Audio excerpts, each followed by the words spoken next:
Welcome to Language Access Plan and Four-Factor Analysis.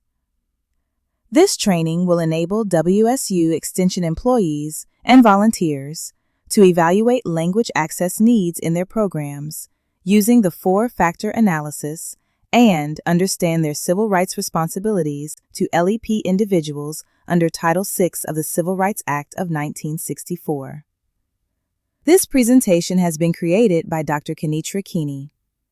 As a friendly reminder, Washington State University is an equal opportunity provider. In this lesson, you will learn some basic definitions and laws, overview and importance of a four-factor analysis, explore more in-depth Factor 1, Factor 2, Factor 3, and Factor 4.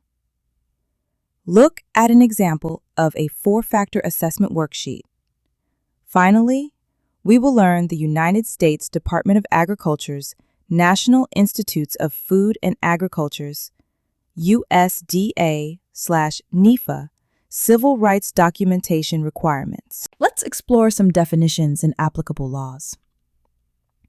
The definition of a limited English proficient, LEP individual, is someone who does not speak English as their primary language and has a limited ability to read, speak, write, or understand English. Language access is a requirement for those who receive federal funds. Washington State University's Extension receive federal funds and must take reasonable steps to provide meaningful access to programs and services for LEP individuals. This includes interpreters, translated documents, bilingual staff, or notices in multiple languages. The way we provide language access is through a language access plan. The LAP, the Language Access Plan, is a plan that educates service providers with training, policy, and implementation for providing meaningful access. The Civil Rights Act of 1964 is the primary federal regulation which protects LEP to language services.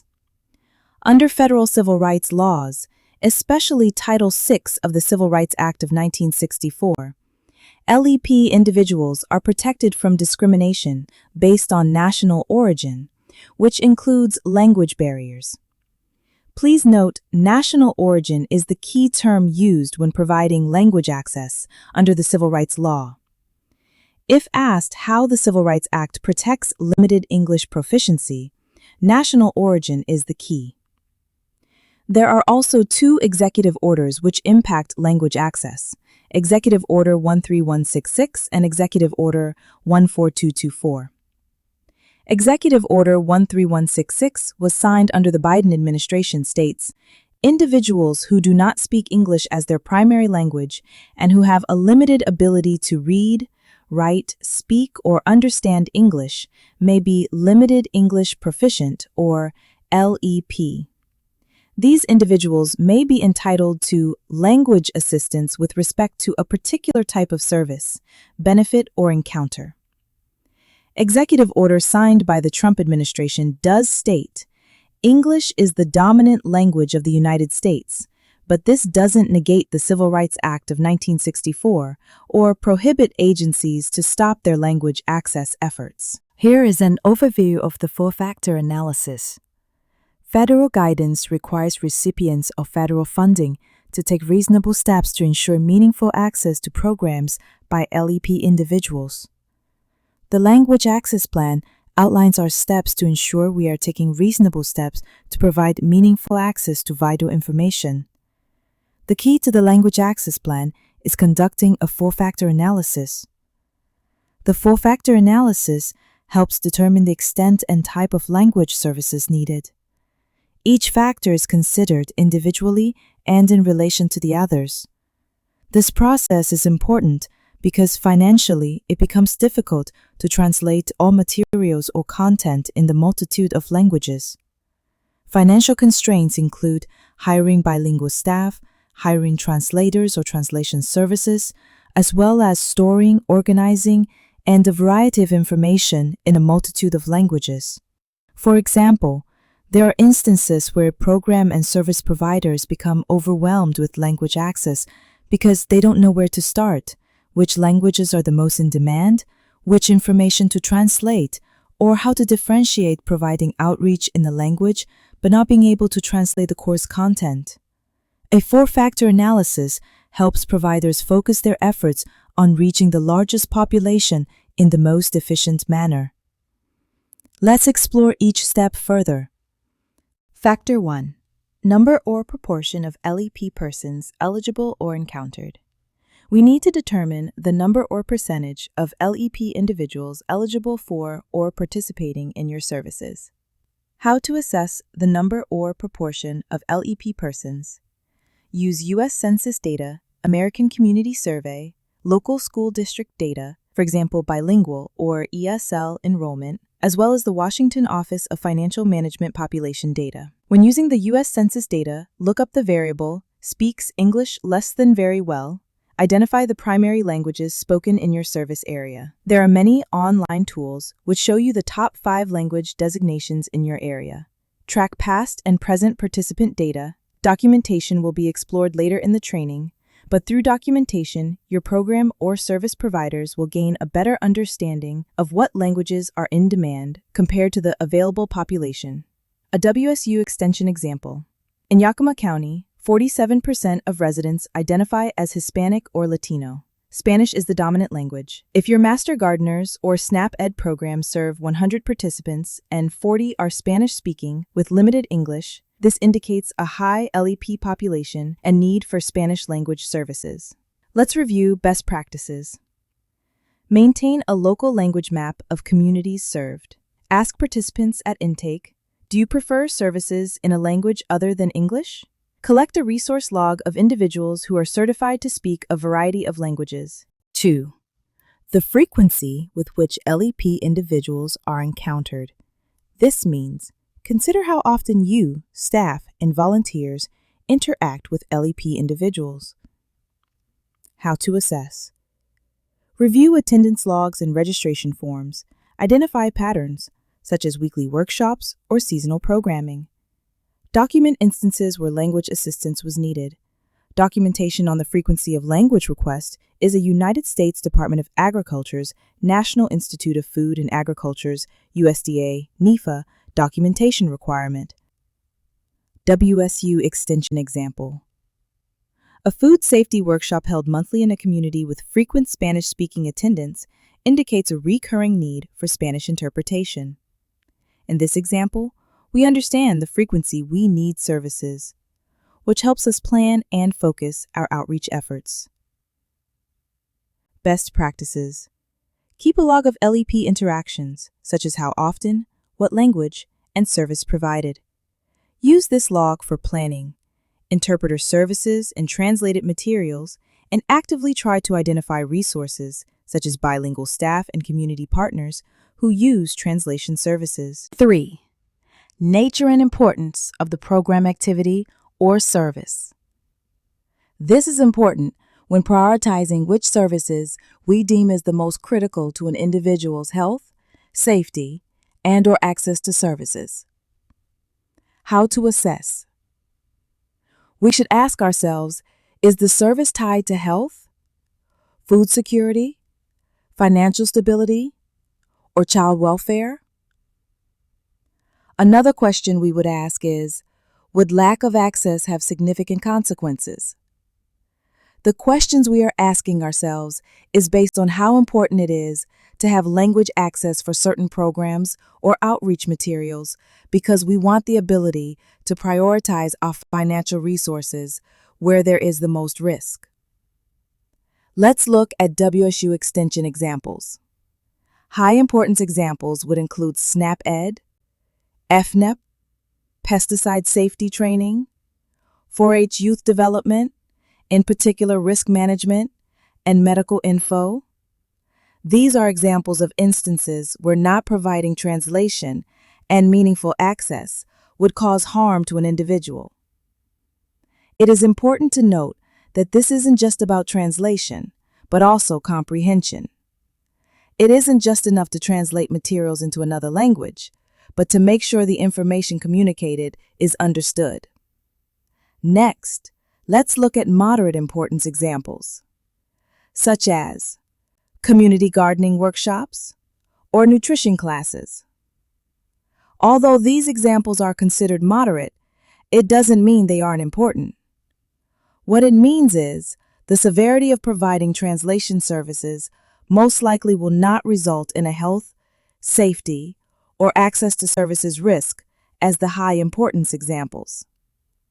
Finally, lower importance, such as voluntary enrichment workshops, fairs, or one-time events, such as an informational booth. These examples are considered the lowest risk.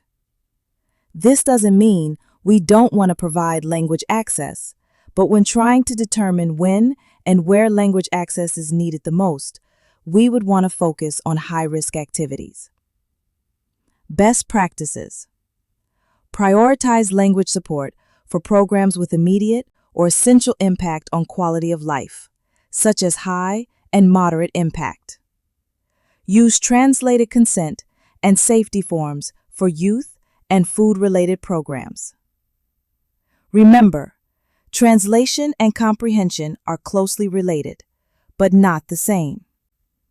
If you are talking to a parent or adult, don't assume they have the vocabulary or comprehension of an academic professor. Factor 4. Resources available and costs.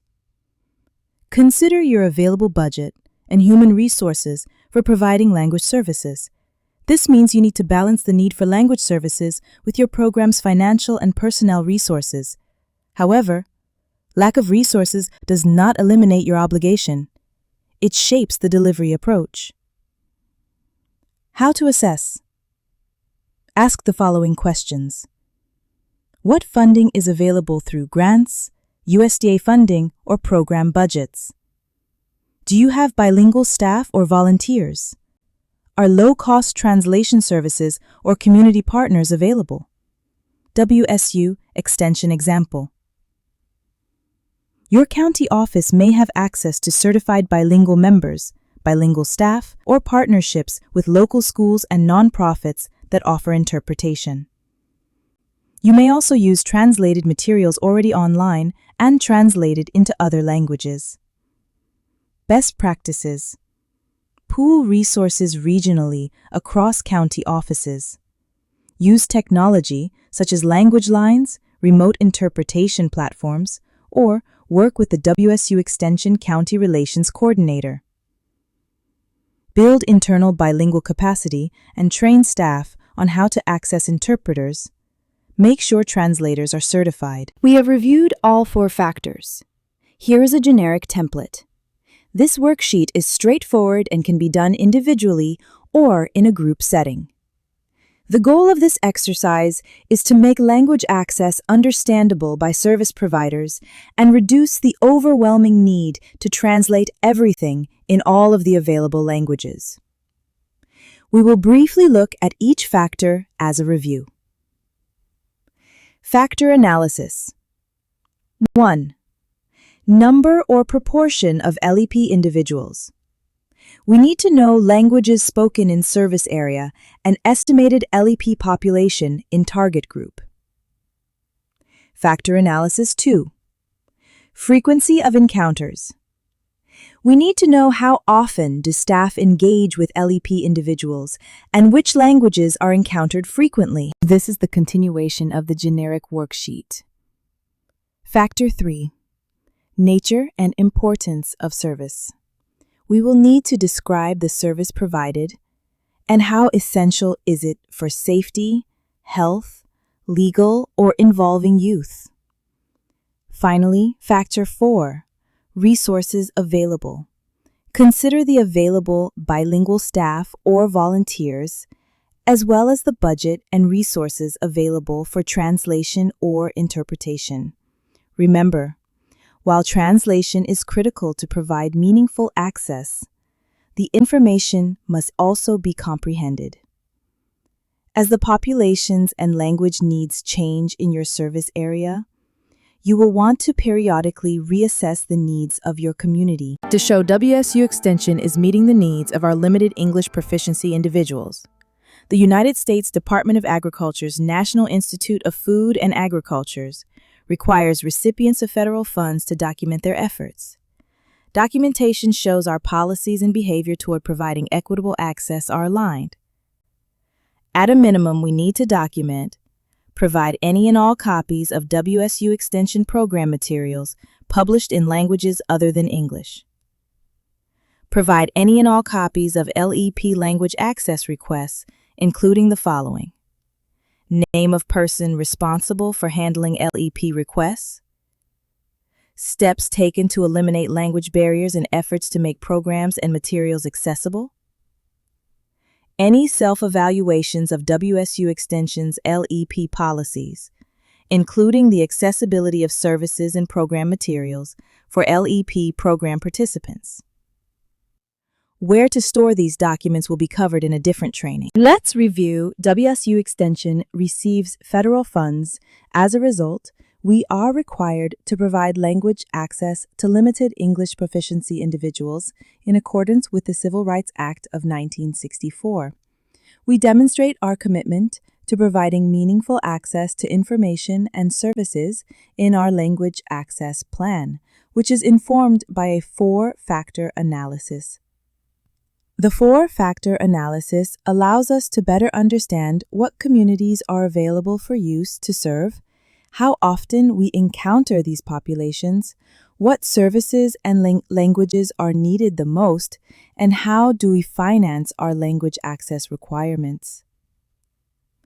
The overall purpose of the 4-factor analysis is to help service providers narrow the scope of language access and create a united plan to reach the larger populations.